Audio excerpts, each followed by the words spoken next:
I have a crazy idea and I want to run it by you. Maybe this can fix the gig economy. Maybe this will make everybody happy. Well, we'll never make everybody happy. That's impossible in any line of work when you're trading time for money. But maybe this would fix some of the problems. Hear me out here, and I'm looking to you for some guidance and some feedback. Welcome back to Mr.BetonYou. With so much talk since I began coming into this and doing this line of work, drivers talk about pay, unfairness, lack of transparency, wrongful deactivations, low pay. We talk about no benefits, maybe, if you want that kind of thing. We thought being misclassified.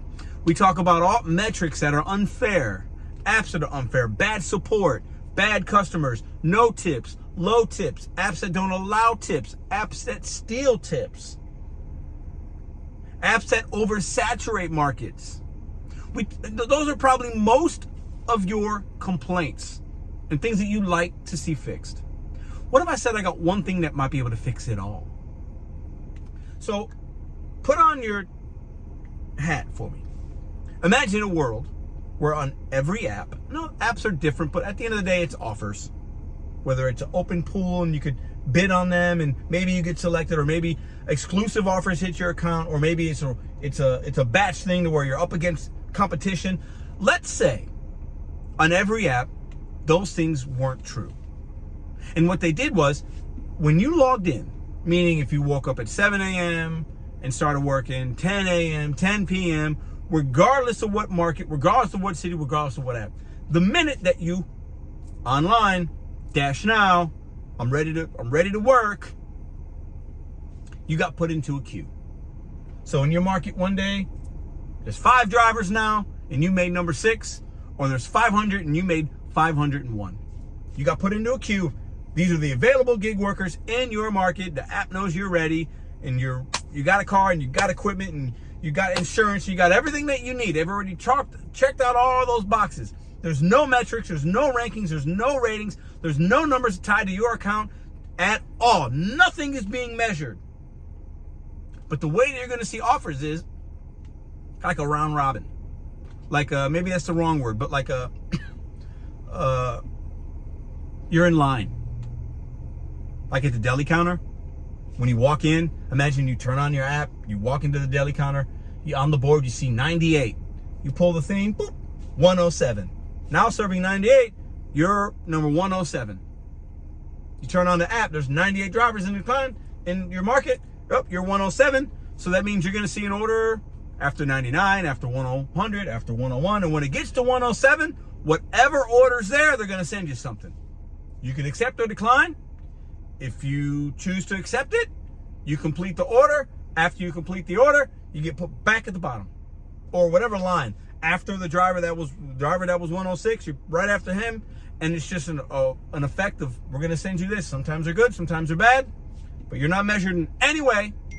And obviously there's TOS. You can be deactivated for doing things wrong, improper handling of food, bad customer relations, bad whatever, bad this, bad that, lying. It's not your account, it's somebody else's.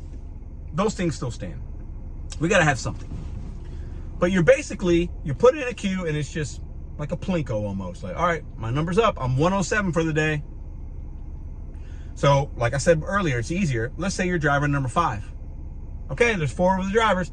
These 4 of the drivers also haven't gotten an order yet today. I'll see the 5th one. And they're going to keep feeding me. And then I take one, and then boop, number 5 again. Bling, bling, bling, bling. And then maybe driver 4 declines something that you want, and it gets to you. Boop, I'll take it. Maybe you decline that, and it goes to driver 1. Oh, I don't want it. Boop. Pay goes up. Maybe it doesn't. Maybe it did. And it just boop. They just boop. And a new one comes in, and then whoop, you get fed that one, and maybe you take it, maybe you don't. And there's no rankings, no metrics, no measurables. Everybody, the only thing that's separating you from your other drivers is how fast you turned on the app, or how fast you got to the deli counter, and there's a timing thing, and you clicked the thing.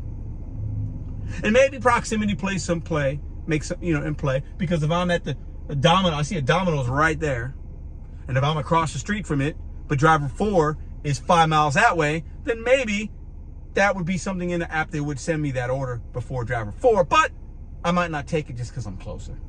So maybe proximity is something to be thought of there. What would you say to that? Do you think you'd make more money? Do you think that'd be more fair?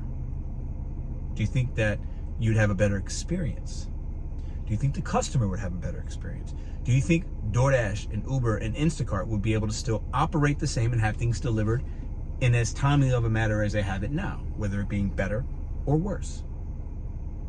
Would that solve, because I told you I'm going to fix it, would that fix everything? Would that make you happy? You never have to look at a stat. You never have to worry about a tier program, a diamond, a ruby, or a rhinestone. You never have to worry about any of that. And on the catering apps, most of us have them always on. Well, if there's 20 expedite drivers in St. Louis and there's 20 orders, they're just going to send them to whoever, or open pool, and you just pick them. And there's apps like that where you log on at 2 p.m., let's say, and you look and see, and it's first come, first serve. Would you like it that way? Would that be better? Would you make more or less money? Do you like the idea of not being able to separate yourself from the other 400 or 500 drivers in your marketplace? This is a question I ask to you. Would this fix everything? Or would it fix a couple things? What is the solution that you would put to the companies? We all want more money. Everybody that works wants more money. In any line of work, whether you're a ball player making $50 million a year, you probably think you're worth 60. Whether you're a teacher making $50K a year, you probably think you're worth 70. Everybody wants more money. I don't want to see a $2 order. I don't want to see a $4.59 Instacart. I don't want to see a quadruple Instacart paying $24 for 20 items going 15 miles. Nobody wants that. So obviously we want more money, and that would fix most things. But companies never, and I repeat, never will pay you more unless you get together and you fight for that. Is that the answer? I don't know. I am not suggesting what I think would be better. If you've watched me long enough, you might know where I align. But once again, I'm offering this solution. Is this the answer? No measurables. You got a ticket that you pull off that deli counter when you turn on your app. When you turn on the app, bling, it tells driver number 101. And then maybe you have to wait. Maybe you don't. Is there going to be enough orders to go around? Would that fix everything? If you knew how many people were in your marketplace, would that incentivize you to stay out? Or if you see 100 drivers in your smaller town, would you be like, eh? If you saw only 2 in your small town, would you say, oh, there's only 3 of us working right now? I'm going to stay out. There's more money to be had. Is that the way the app should work? Treat everybody the same. You're a number. At the deli counter, boop, you pull the tab. The deli person don't know you. They might wink at you. They might, maybe you get some favorable things if they know you, if that's your homeboy, your cousin, your aunt, your friend. Oh, but they're probably not going to take you before the person in front of you, even if they know you. Even if you tip them or you gave them a Christmas card last holiday season, they got to take number 97, you're number 98. Is that the way the app should be? Everybody is there. Would we make more money? Would that help you? Would you feel more empowered to order select and feel like I'm not worried about this tier now and everybody's the same, basically? Is that going to be good? Did I just fix the whole entire gig economy? We never need no more YouTube videos and showing you how to do anything, because none of it matters now, because you're a number in an app and you're just waiting your turn, and maybe it's good and maybe it's bad. Once again, did I just fix the entire gig economy in an 8-minute video? I don't know. You tell me. See you in the next video.